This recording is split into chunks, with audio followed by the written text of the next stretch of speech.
Kala, sekali-kali jangan begitu. Jangan kamu mengumpulkan harta bermegah-megah membuat kamu lalai dari taat kepada Tuhanmu. Engkau tinggalkan rukuk dan sujud, engkau jauh dari masjid, engkau kering dari kehidupan beragama. Sebab itulah maka pembangunan fisik material tidak bisa dipisahkan dengan pembangunan mental spiritual.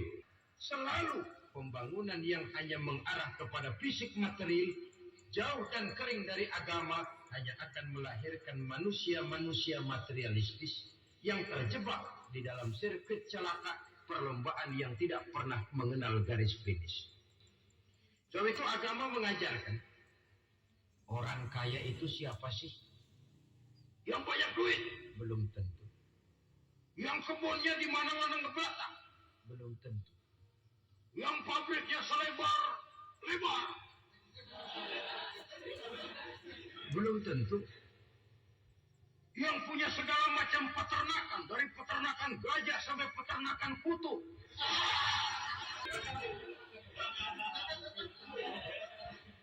Belum tentu.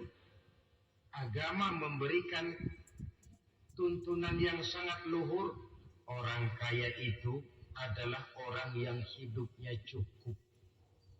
Orang miskin itu orang yang selalu merasa kurang.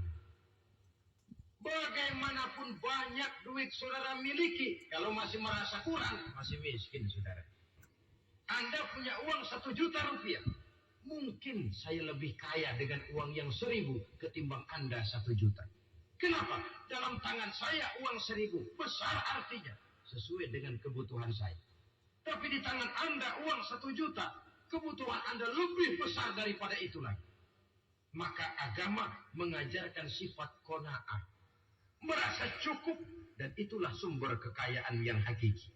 Orang kaya adalah orang yang hidupnya cukup. Kalla saufa ta'lamun. Jangan begitu, nanti kamu akan tahu. Summa kalla saufa ta'lamun. Jangan sekali-kali begitu, suatu saat kamu pasti akan tahu. Kalla law ta'lamuna ilmal yaqin, thumma latarawunnaha 'ainal yaqin. Thumma latus'alunna yawma izin 'anil na'im.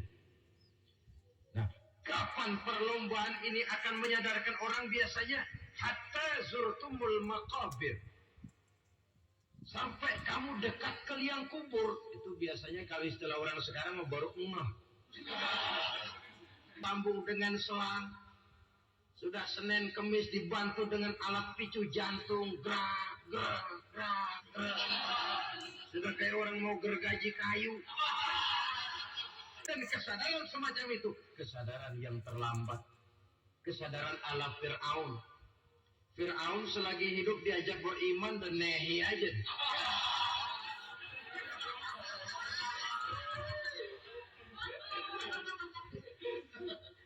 Tapi ketika dia tenggelam di lautan merah bersama seluruh tentaranya, dikala napas hampir terputus, keluar ucapannya, amantu bi Rabbi Musa wa Harun. Aduh, kalau begini mah saya juga percaya kepada Tuhannya Musa dan Harun. Saya beriman kepada Allah. Lagi timbul tenggelam mau sekarat baru beriman. Hatta zurtumul maqabir. Kamu telah lalai dari sebab bermegah-megah sampai kamu masuk ke liang kubur, dekat ke liang kubur. Kalimat zurtum di sini menjelaskan bahwa kubur itu tidak selamanya. Zurtum itu dari kalimat zaro ya zuru, berziarah. Orang berziarah kan sebentar. Ke kubur itu sama dengan berziarah kita di sini. Sebentar, tidak akan selamanya, tidak akan kekal dalam kubur.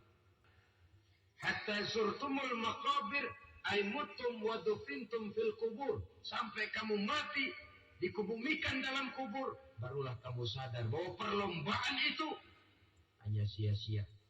Bahwa perlombaan itu tidak akan pernah mengenal garis finish. Bahwa perlombaan itu akan membuat kamu celaka. Begitulah umumnya kebanyakan orang yang terjebak ke dalam paham materialis, baru menyadari kesalahan langkahnya pada saat napas sudah sampai di tenggorokan. Ternyata uangnya yang miliaran rupiah tidak sanggup menyambung nafasnya. Ternyata kendaraan yang serba mewah berkilat tidak sanggup meneruskan kehidupannya. Ternyata pangkat jabatannya yang tinggi yang membuat dia menyebabkan temannya jadi lawan-lawannya jadi teman. Tidak akan sanggup menghentikan sang malaikat maut. Kalau keadaan sudah begitu, baru sadarlah kita terlambat. Karena saat seperti itu akan dihadapi oleh setiap orang. Kalah, jangan begitu. Sadarlah kamu bahwa kalau sudah dekat ke liang kubur kamu baru insaf, itu terlambat.